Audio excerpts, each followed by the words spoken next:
साथियों नमस्कार। मेरे official YouTube channel Hindi Laxman Mali में आप सभी का हार्दिक स्वागत एवं अभिनंदन। मित्रों, यदि आप मेरा यह वीडियो पहली बार देख रहे हैं तो इस चैनल को सब्सक्राइब जरूर करें एवं अपने मित्रों तक अधिक से अधिक शेयर करें। मित्रों, हम चल रहे थे वाक्य शुद्धि में। वाक्य शुद्धि मैंने बताई थी 5 प्रकार से।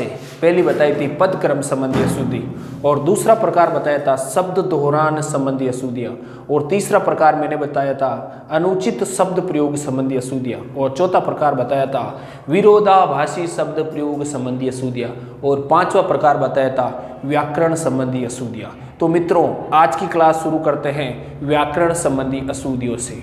व्याकरण संबंधी अशुद्धियों में पहला प्रकार हो जाएगा वर्तनी संबंधी अशुद्धियाँ। मित्रों नोट कर लीजिए, वर्तनी संबंधी अशुद्धियाँ। वर्तनी संबंधी अशुद्धियों में हम पढ़ेंगे टोटल 7 नियम। इन 7 नियमों से हम वर्तनी संबंधी जितनी भी अशुद्धियाँ वो सारी के सारी क्या कर जाएंगे, सीख जाएंगे। तो नियम नंबर पहला देखते हैं। वर्तनी संबंधी अशुद्धियों में नियम नंबर फर्स्ट लिख लीजिए, संज्ञावाची शब्दों में कारक चिन्ह। हमेशा ध्यान रखना मित्रों, एक शब्द हम लिखते हैं चिन्ह और दूसरा तरीका हम लिखते हैं चिह्न। हमेशा ध्यान रखना, नीचे वाला हमेशा शुद्ध होगा, ऊपर वाला शब्द क्या हो जाएगा, गलत है। इसमें है होता है आधा और न होता है पूरा, तो इसलिए यहां पर क्या हो जाएगा, चिन्ह। संज्ञावाची शब्दों में कारक चिन्ह का प्रयोग अलग से होता है।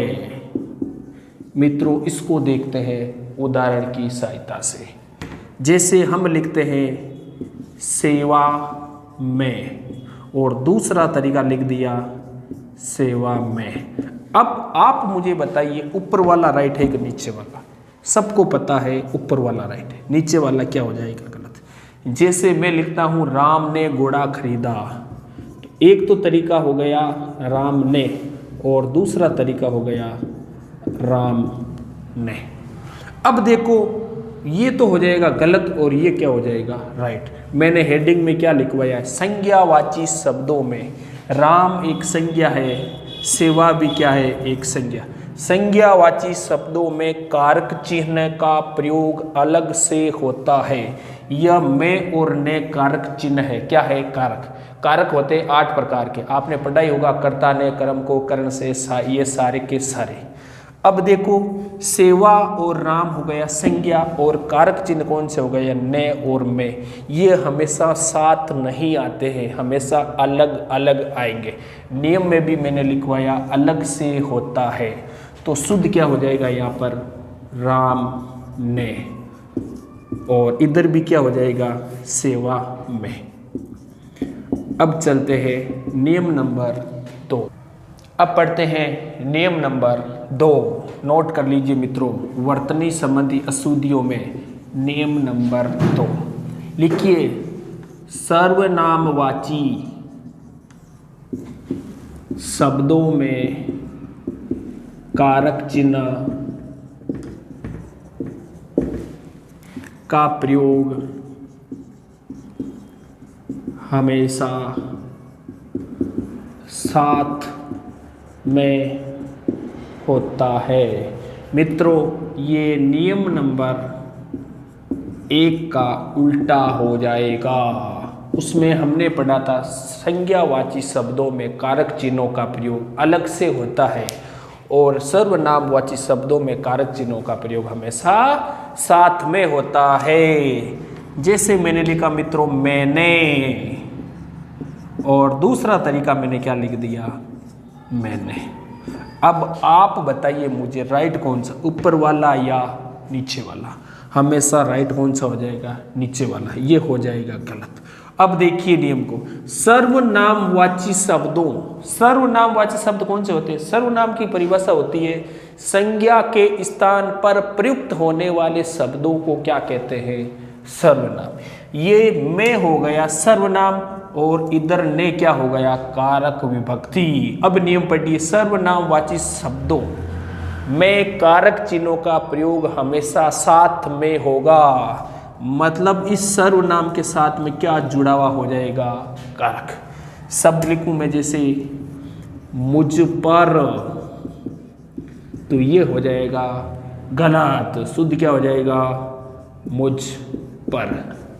ओके, अब चलते हैं नियम नंबर 3 पर। 2 नियम हमने पढ़ लिए। आगे लिखिए नियम नंबर 3, लिखिए जब शब्दों को एक वचन से बहुवचन बनाया जाता है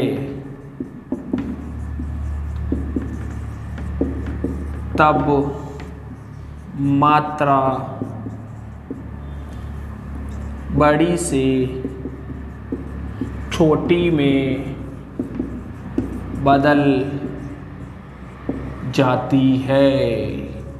मित्रों, मैंने लिखवाया जब शब्दों को एक वचन से बहुवचन बनाया जाता है तब मात्रा बड़ी से छोटी में बदल जाती है। मैं आपको इसका एक उदाहरण करवा देता हूँ, नियम आपको अपने आप समझ में आ जाएगा।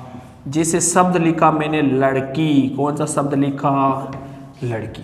अब देखो लड़की में ई की मात्रा है बड़ी, कैसी मात्रा है, बड़ी। अब मैं इसका करना चाहूँ बहुवचन, बहुवचन का मतलब हो जाएगा लड़की का क्या कर दूंगा, लड़कियां, क्या कर दूंगा, लड़कियां।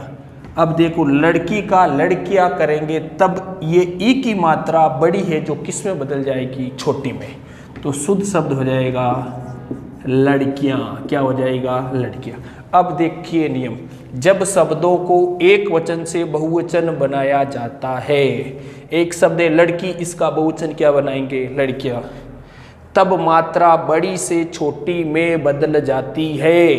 यहाँ पर बड़ी मात्रा बहुवचन बनाने पर किस में हो गई, छोटे में। शब्द लिखा मैंने हिंदू, कौन सा शब्द लिखा, हिंदू, तो इसका बहुवचन बनाएंगे तब क्या हो जाएगा, हिंदुओं, क्या हो जाएगा, हिंदुओं। एक शब्द होता है दवाई, कौन सा शब्द होता है, दवाई, ये हमेशा होता है बड़ा। दवाई में ई की मात्रा है बड़ी, लेकिन इसी का ही हम जब बहुवचन बनाएंगे तब मात्रा बड़ी से छोटी में बदल जाएगी। नियम भी क्या है, जब शब्दों को एक वचन से बहुवचन बनाते हैं तब मात्रा बड़ी से छोटी में बदल जाती है। यहाँ पर शब्द आया दवाई, इसका बहुवचन बनाएंगे दवाइयाँ, क्या बनाएंगे, दवाइयाँ, तब ये बड़ी मात्रा किस में बदल जाएगी, छोटी में। तो शुद्ध शब्द हो जाएगा दवाइयाँ, क्या हो जाएगा, दवाइयाँ। अब चलते हैं मित्रों नियम नंबर 4 की ओर। कितने नियम पढ़ लिए हमने, 3। नियम नंबर पहला हमने पढ़ा था संज्ञावाची शब्दों में कारक चिन्हों का प्रयोग अलग से होता है। नियम नंबर 2 में हमने पढ़ा था सर्वनामवाची शब्दों में कारक चिन्हों का प्रयोग हमेशा साथ में होता है। और नियम नंबर 3 में बताया जब शब्दों का एक वचन से बहुवचन बनाते हैं तब मात्रा बड़ी से छोटी में बदल जाती है। अब पढ़ेंगे नियम नंबर 4, मोस्ट इंपोर्टेंट, लिख लीजिए, स्त्रीवाची शब्द हमेशा बड़े होते हैं। हमेशा की जगह आप लिख लो प्राय, क्या लिख लो, प्राय। स्त्रीवाची शब्द प्राय, प्राय का मतलब हमेशा नहीं, 95% कंडीशन में। बड़े मतलब हो जाएंगे दीर्घ, मतलब उनमें लगने वाली मात्रा क्या हो जाएगी, बड़ी। जैसे स्त्रीवाची शब्द आ गया वधू, कौन सा शब्द आ गया, वधू। वधू में ऊ की मात्रा बड़ी।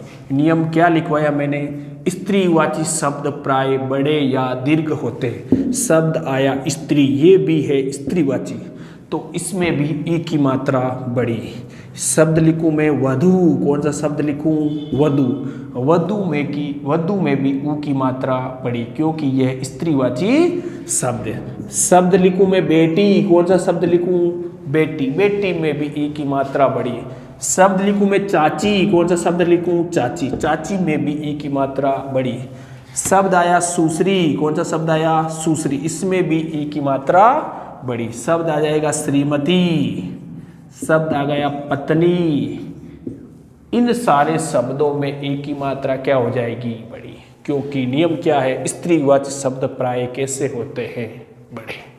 अब देखते हैं नियम नंबर 5।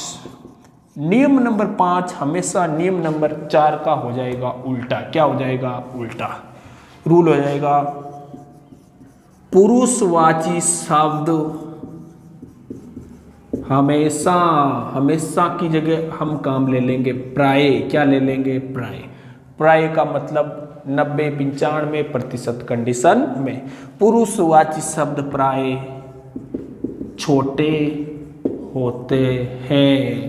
उदाहरण देख ले, जैसे पति, क्या लिख ले? पति।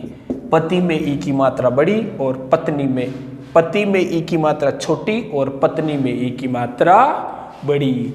जैसे शब्द आया वर, ये भी क्या है? पुरुषवाची शब्द।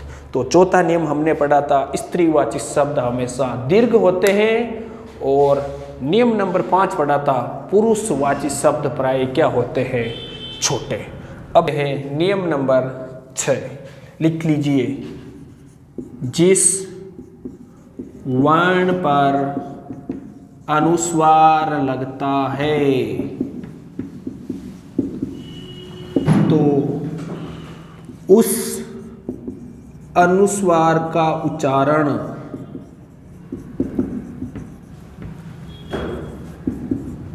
संबंधित वर्ण के बाद में होगा।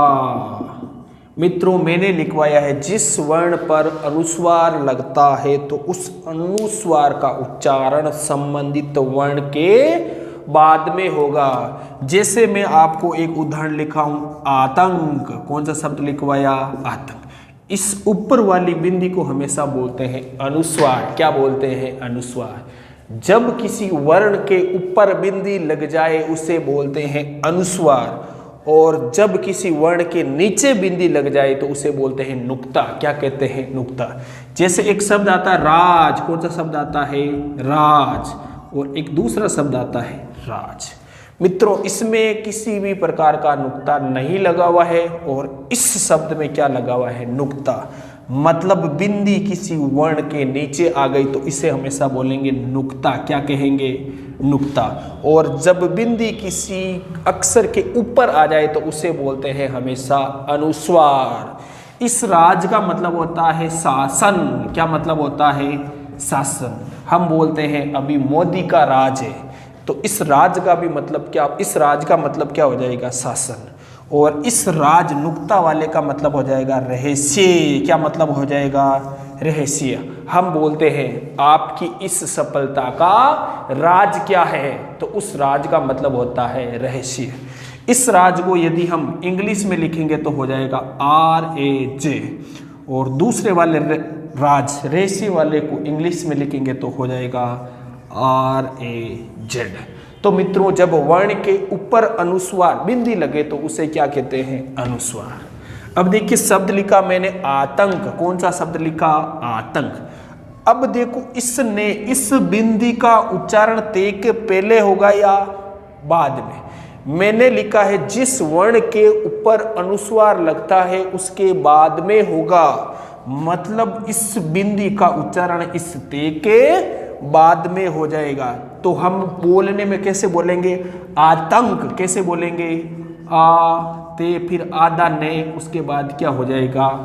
ने। मतलब इस बिंदी का उच्चारण ते के बाद में हो जाएगा। नियम में भी मैंने क्या लिखवाया है? जिस वर्ण के ऊपर अनुस्वार लगता है तो उस अनुस्वार का उच्चारण संबंधित वर्ण के बाद में होगा। मतलब इस अनुस्वार का उच्चारण तेग के क्या हो जाएगा? बाद में। अब चलते हैं, तो मित्रों लिख लीजिए रूल नंबर 7। लिखो, जिस वर्ण पर रेप लगता है तो उस रेप का उच्चारण संबंधित वर्ण से पहले होता है। नीचे लगा लीजिए नोट, यह अनुस्वार नियम का उल्टा होता है। मित्रों, मैंने लिखवाया है जिस वर्ण पर रेप लगता है उसका उच्चारण संबंधित वर्ण से पहले होता है। सबसे पहली बात, रेप होता क्या है? जैसे शब्द लिखा मैंने धर्म, कौन सा शब्द लिखा? धर्म। जो ये ऊपर वाला रे होता है उससे बोलते हैं रेप। क्या कहते हैं? रेप। जैसे शब्द लिखा मैंने आशीर्वाद, कौन सा शब्द लिखा? आशीर्वाद। जो रे ऊपर लगता है उस रे को हमेशा रेप बोलते हैं। क्या बोलते हैं? रेप। अब क्वेश्चन उठता है, इस रे का उच्चारण, शब्द लिखा धर्म, इस रे का उच्चारण में के पहले होगा या बाद में होगा? मैंने बताया था अनुस्वार। अनुस्वार मतलब बिंदी, और बिंदी का मतलब बाद में। जब ऊपर बिंदी लगती है तो बिंदी का उच्चारण संबंधित वर्ण के बाद में होता है। लेकिन नियम नंबर 7 आपकी अनुस्वार नियम का क्या है? उल्टा। तो इसमें इस रेप का उच्चारण संबंधित वर्ण से पहले हो जाएगा। तो इसको पढ़ने में हम कैसे पढ़ेंगे? ध के बाद आ जाएगा आधा रे, उसके बाद क्या हो जाएगा? में। मतलब कहने का यह हुआ कि इस रे का उच्चारण में से क्या हो जाएगा? पहले। जैसे उदाहरण लिख लीजिए, धर्म, और जैसे शब्द आ गया आशीर्वाद, कौन सा शब्द आ गया? आशीर्वाद। इस रे का उच्चारण वे से क्या हो जाएगा? पहले। कई मित्र लिखते हैं आशीर्वाद को रे लगा देते हैं से पर, यह हो जाता है गलत। क्या हो जाएगा? गलत। अब इसका उच्चारण करेंगे तो हो जाएगा आशीर्वाद। लेकिन आशीर्वाद शब्द शुद्ध नहीं होता है। शुद्ध शब्द कौन सा होता है? आशीर्वाद। इस रेप का उच्चारण संबंधित वर्ण से पहले होगा। मैंने 3 चीजें बताई आपको। जब वर्ण के ऊपर बिंदी लगे तो अनुस्वार, नीचे लगे तो नुक्ता, और ऊपर वाला जो रे लगता उसे क्या कहते हैं? रेप। तो मित्रों, आज की क्लास में हमने कुल 7 नियम पढ़े। कितने नियम पढ़े? 7। सातों नियम को एक बार में रिपीट कर देता हूं। पहला नियम हमने पढ़ा, संज्ञावाची शब्दों में कारक चिन्हों का प्रयोग हमेशा अलग से होता है। नियम नंबर 2, सर्वनामवाची शब्दों में कारक चिन्हों का प्रयोग हमेशा साथ में होता है। और नियम नंबर 3 में बताया था मैंने, जब शब्दों को एक वचन से बहुवचन बनाते हैं तब मात्रा बड़ी से छोटी में बदल जाती है। और नियम नंबर 4 में बताया था मैंने, स्त्रीवाची शब्द हमेशा या प्राय दीर्घ होते हैं। और नियम नंबर 5 में मैंने बताया था पुरुषवाची शब्द हमेशा छोटे होते हैं। और नियम नंबर 6 में बताया था जिस वर्ण के ऊपर अनुस्वार का प्रयोग होता है उसका उच्चारण संबंधित वर्ण के बाद में होता है। और अंत में सबसे लास्ट में नियम नंबर 7 बताया था जिस वर्ण के ऊपर रेप लगता है उसका उच्चारण संबंधित वर्ण से पहले होता है। तो मित्रों, कैसा लगा आज का यह वीडियो? कमेंट करके ज़रूर बताएं। यदि आप मेरे इस चैनल पर नए हैं तो सब्सक्राइब जरूर करें एवं अपने मित्रों तक अधिक से अधिक पहुंचाएं और इस वीडियो को शेयर करें। नमस्कार, जय हिंद।